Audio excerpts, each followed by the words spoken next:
Ahli forensik digital Abimanyu Wahyu Widayat membeberkan fakta baru soal hasil rekaman CCTV dalam kasus dugaan pembunuhan berencana terhadap Brigadir J dinilai telah disunting atau diedit. Diungkapkan ada 5 kejanggalan dalam rekaman CCTV tersebut. Dikutip dari Kompas.com, pertama dari 2 mobil yang terparkir di garasi rumah ex-Kadif Propam Polri Irjen Verdi Sambo. Abimanyu mengatakan hal itu bukan hanya analisisnya, melainkan juga masyarakat bisa melihat logika tersebut. Diungkapkan kendaraan yang berwarna hitam itu terkompres. Kedua, tanda rekaman CCTV itu sudah diedit dan dapat dilihat pada format tampilan.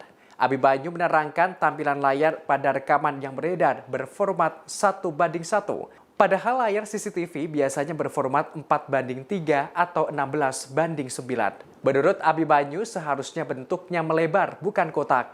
Ia pun menyimpulkan ada area yang dipotong. Ketiga, tanda rekaman CCTV itu sudah diedit, dilihat pada penunjuk waktu. Dikatakan Abimanyu dalam rekaman yang beredar itu penunjuk waktu sangat kecil. Padahal CCTV biasanya memiliki penunjuk waktu yang sangat mudah terbaca.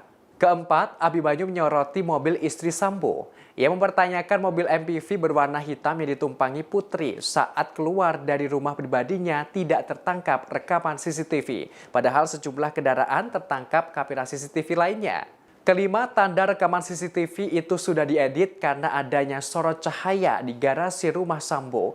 Sorot cahaya ini tampak ketika istri Sambo, Putri Chandrawati, tiba dengan menggunakan mobil dari Magelang, Jawa Tengah. Abimanyu berujar dalam tayangan itu terlihat cahaya yang tertangkap kamera CCTV cukup terang. Namun selanjutnya cahaya yang ditangkap oleh kamera CCTV sudah minim saat Putri sudah berganti baju dan kembali lagi ke rumah pribadinya. Padahal dalam CCTV menurut Abimanyu selalu diupayakan untuk menangkap intensitas lebih kuat. Meskipun waktu itu pukul 15.30 namun di Jakarta masih agak terang, Abimanyu lantas mengaitkan adanya edit penunjuk waktu tersebut.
Hai pemirsa Sri Popo TV, jangan lupa komen, like, dan subscribe, serta tonton terus berita-berita terupdate lainnya ya.